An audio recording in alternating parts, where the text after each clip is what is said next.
Detours, brought to you by Sports and Spokes, the magazine for wheelchair sports and recreation. Upon meeting U.S. wheelchair racers Dustin Stallberg and Miguel Jimenez Vergara, you instantly get a sense of just how bright their desire burns to hopefully compete against the best on the world stage.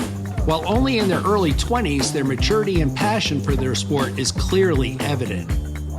All right, boys, so we just got done with the 1,500, and unfortunately, during the one portion of your day, it has to rain.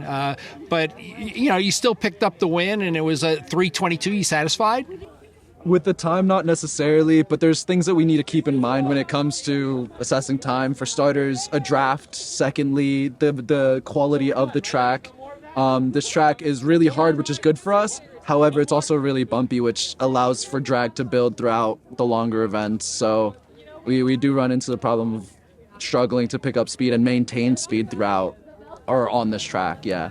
Dustin, what have you learned at U of A in terms of, the commitment that's either expected of you or what you expect from yourself? It's a lifelong commitment. Track is a sport of inches and milliseconds. Like, there's just so little technical details of it that are very important to learn. We touched on this earlier, but like, if it rains, you need to put grip on your gloves. There's wind. There's all these outside factors. Where compared to basketball, you're just in a gym with the same temperature and all that. There's just a bunch of stuff you just can't control. So I think that's kind of what I've learned about wheelchair racing. Before we jump into the chair, I think that people would maybe also like to get an inkling of just how hard it is to travel with all this equipment and all the things that you have to do. So you get done training, you put in a couple hours on the road or the track or whatever, then you got to come back and you got to work on your chair. What's it like in terms of just getting your equipment on and off an airplane and, the constant concern, is my chair going to come off in one piece, those kind of elements? Yeah, I'm very paranoid when it comes to traveling with my chair. Like, I always want to keep my chair. I don't like when other people touch my chair. It's very valuable to me, and these chairs, most of them are made of carbon fiber, which can break pretty easily. And it's just not a chair made of contact, so I'm just constantly worried that something will happen to the chair. And like I said, it's a very technical sport, and these minor, if something minor happens, like even if a bolt gets loose, that can make a big difference in a race. So just what we're looking at right now, what kind of money are we looking at? What are you sitting in? I have one of the more affordable chairs. I was straight out of college when I dedicated my life to this. I needed an affordable chair. My chair sits at about $4,000. The back wheel's about $2,500.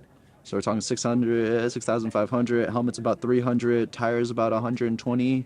Fronts are about $80. Gloves are about $170. Traveling to go to places, it's expensive. So having a race case or a carbon fiber chair, those are things that are hard. Not everyone can afford. I see a couple of modifications or upgrades on the frame. So what you've got there, I see, is a pretty standard aluminum racing frame. And I see that carbon bike fork on there. That fork is carbon fiber, correct? Absolutely. I think Carbon Bike found a great mesh between the two.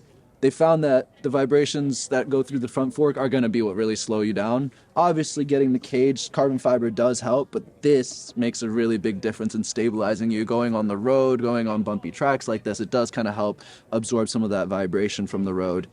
Ideally, you do want a fully carbon fiber chair, but that's not realistic for everybody. Did you feel the difference instantaneously? I had a 2011 racing chair that Krieg Shabort had made me.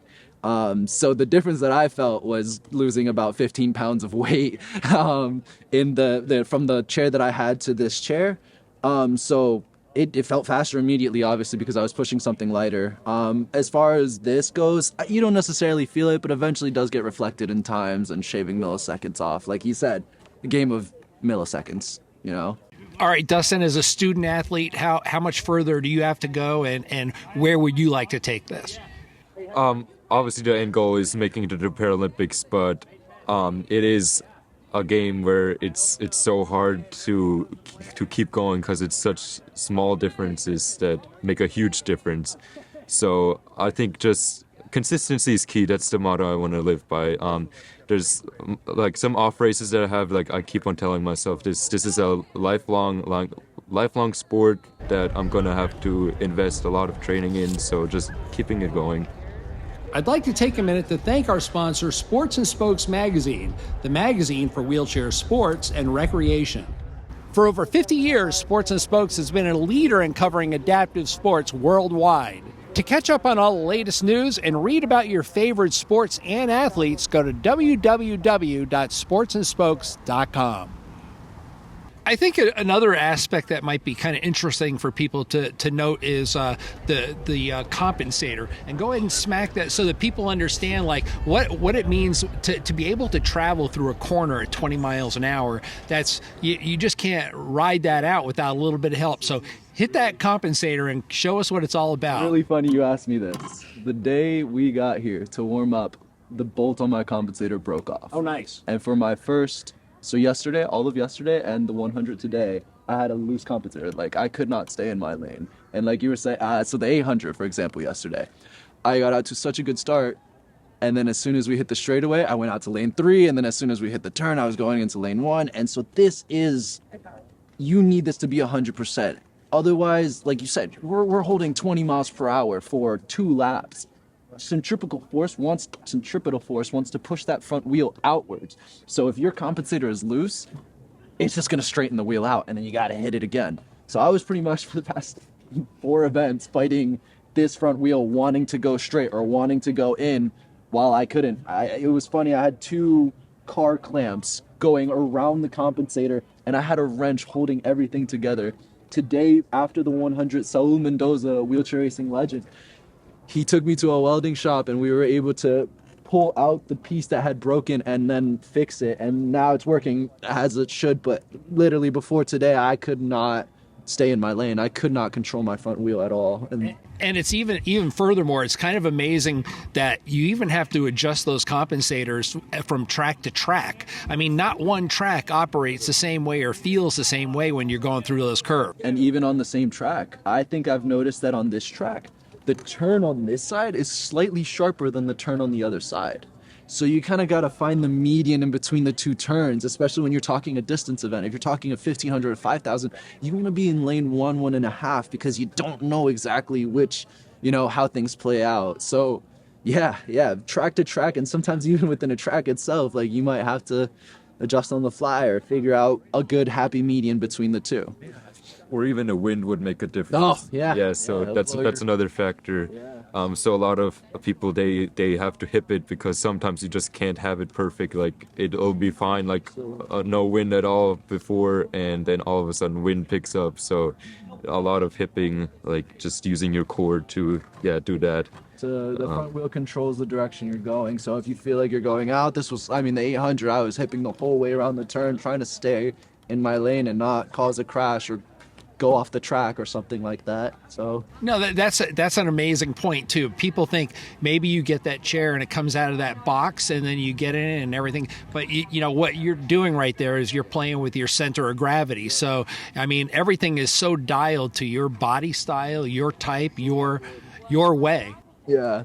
And they have kneelers. I have a whole 4-point strapping system on my hips because I'm a double amputee. It is super intricate when it comes to setting up your seating position, because that's your career at that point. That is the entirety of your career. If you're too low in the chair, your knees are too high, your butt's too high, whatever it may be, it will affect your push. And unless you get dialed in when you're getting set up for your racing chair, you really might not go anywhere in your career.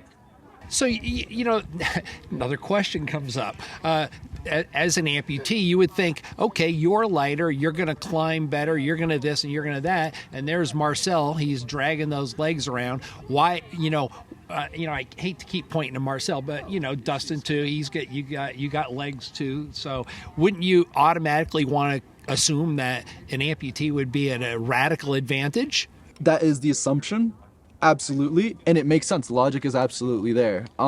However, you need to keep in mind what I just said about seating position. If as a double amputee you don't find a seating position that is A, comfortable and that you can put hours in, and B, optimal angles on the push rim, on the release section, on the, on all of the entire stroke mechanic, if you don't find those optimal angles, you will never be Marcel.